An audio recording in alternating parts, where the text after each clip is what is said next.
Hi යාළුවනේ, ඔයාලට කොහොමද? අපේ පළවෙනි travel vlog එක විදිහට අපි ගියපු ජැෆ්නා trip එකේ ලස්සන memories ටිකක් ඔයාලත් එක්ක share කරගන්න හිතුණා.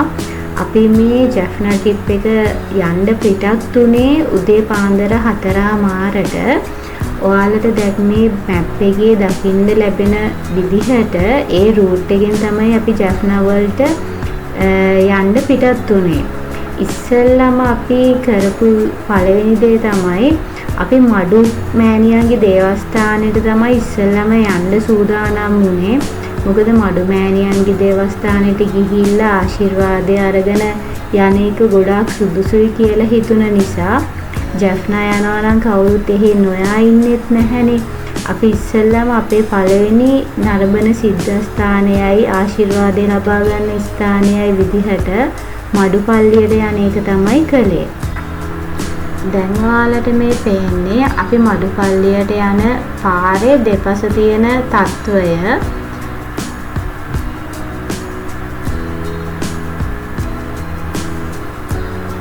කොළඹ පරිසරයෙන් මිදිලා මේ වගේ පරිසරයක් දකිද්දිත් හැබැයි ආසයි ගස් කොළන් පිරිච්ච පරිසරයක් නේ තියෙන්නේ. මඩුපල්ලියට යනකම්ම මේ වගේ දෙපැත්තෙම තියෙන්නේ ගොඩාක් ගස් කොළන් තියෙන්නේ. තල් ගස් වලින් පිරිච්ච පරිසරයක් තමයි ගොඩාක්ම ජැෆ්නා යද්දී දකින්න හම්බෙන්නේ. ඇත්තටම මනසටත් හරිම නිදහස් ලස්සන පරිසරයක් එහෙ තියෙනවා. ඉතින් යාළුවනේ අපේ පළවෙනි ගමනාන්තය වුණ මඩු දේවස්ථානයට අපි දැන් ඇවිල්ලා ඉන්නේ. ඔයාලට මේ පේන්නේ මඩු දේවස්ථානයේ අපි ගත්ත පොඩි වීඩියෝ පෙළක්.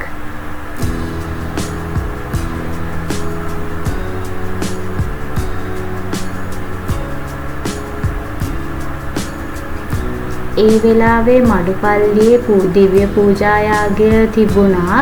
අපිටත් අවස්ථාවක් ලැබුණා දිව්‍ය පූජාවට සහභාගී වෙන්න. ඒකත් සුවිශේෂී අවස්ථාවක්. ඉතින් මඩු මෑණියන්ගේ ආශිර්වාදයත් අරගෙන අපි ඊළඟ ගමනාන්තය වෙන අපේ නවාතැන්පල සඳහා තමයි අපි මේ යන්නේ. ඔයාලට පේනවත් විදිහට දෙපැත්තෙම තියෙන කලපුව.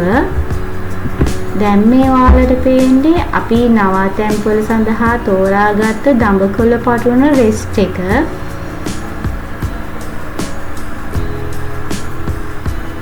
ගොඩාක් ලස්සන පරිසරයක් තියෙන්නේ. හරිම නිස්කලංක පරිසරයක් මෙහි දක්නට ලැබෙන්නේ.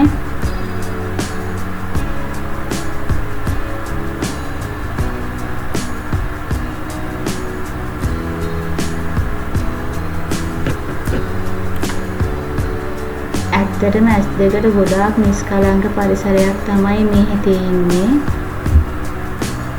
ඔයාලත් ජැෆ්නා එනවා නම් දඹකොළ පටුන රෙස්ට් එක අනිවාර්යෙන්ම අපි කියනවා මේකට එන්න කියලා. මොකද ගොඩාක් හොඳ සර්විස් එකක් තියෙන පරිසරයක් තියෙන ඇත්තටම නිදහස් පරිසරයක් තියෙන හොටෙල් එකක්.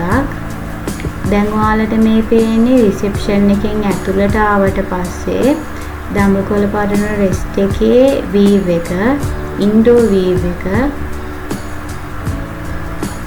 ඇත්තටම ඇතුළෙත් මාරම ලස්සනයි. ඒ කියන්නේ ඒගොල්ලෝ ගොඩාක් ගස්වැල් පරිසරය ස්වභාව සෞන්දර්යය ගැන ගොඩාක් හිතලා තියෙනවා. ඇත්තටම ලස්සනයි.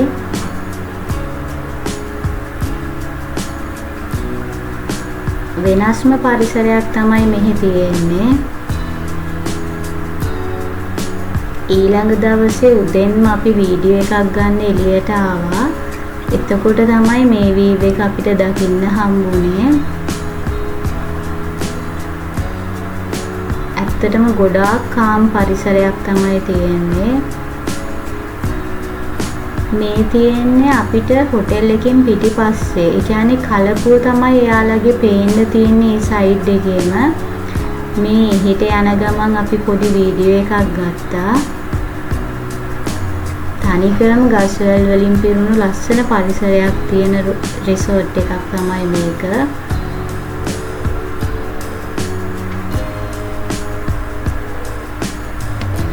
දැන් මේ ඔයාලට පේන්නේ කලපුව.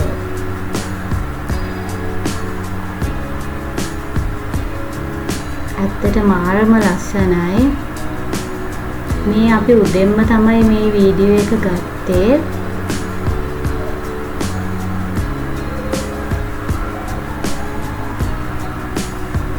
ඔයාලට නාන්න වුණත් පුළුවන්. ඒ කියන්නේ ඒගොල්ලෝ සේෆ්ටි ප්ලේස් එකකුත් හදලා තියෙන්නේ.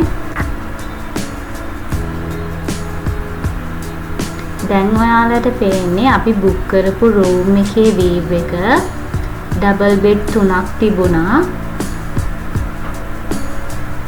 AC කරලා තියෙන්නේ. AC නැත්තම් ෆෑන් එක උනත් යූස් කරන්න පුළුවන්.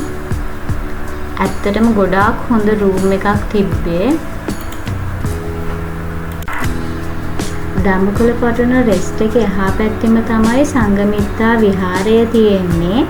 ඔයාලා හැමෝම දන්නවා වගේම සංඝමිත්තා තෙරණිය ශ්‍රී මහ බෝධීන් වහන්සේගේ අංකුරය රැගෙන ආපු ස්ථානයේනේ මේ පන්සල හැදුවේ.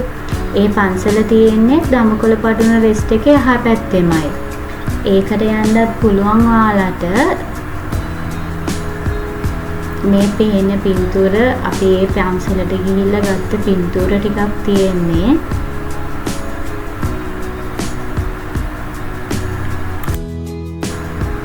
හරි යාළුවනේ, මේ විදිහට තමයි අපේ පළවෙනි vlog එක නිමා වෙන්නේ. අපේ ඊළඟ vlog එක විදිහට ගේන්න ඉන්නේ නාගදීපයට ගියපු vlog එකක්. ඊට පස්සේ අපි ඒ වීඩියෝ එකෙන් හම්බෙමු අපේ ඒ දවස කොහොමද ගත වුනේ කියලා.